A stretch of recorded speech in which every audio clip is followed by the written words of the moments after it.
Our cold winter here may have an effect on a number of things we buy at the store, but it's not necessarily because of damaged crops. News Channel 5's Paul Kiska found out honeybees may be sparse this spring and summer, and Paul, that could mean big produce problems. Well, it sure could, Danita. You know, it's been a 1-2 punch for honeybees around here for more than a decade. Actually, throughout the world, honeybees have been dying off mysteriously, and the last thing they needed was one of the worst winters in years. This is one of our beehives that survived this winter. Honeybees have thrived for thousands of years. But in the last decade, experts are puzzled by a colony collapse disorder. Honeybees that pollinate flowers, fruits, vegetables, and nuts are dying off.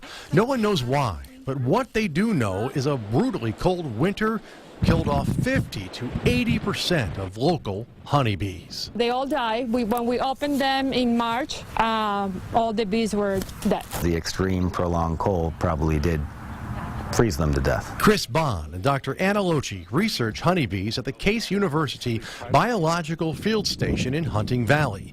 Even they're puzzled by how one beehive just yards away from two others would die off this winter, and the others nearby thrive. Not enough bees to create warmth, maybe, but each season the plot thickens, and our food supply and cost of groceries could be affected. Because we know that without honeybee, we're going to have serious problem on food production. As much as 2/3 of our food possibly gets pollinated by honeybees. After a frigid winter, honeybees are hungry for nectar. The first source they seek, dandelions and clover, two things wiped out by weed killers. Mites, cold, and mystery reasons are affecting honeybees. But how can you help? Stop using chemical pesticides.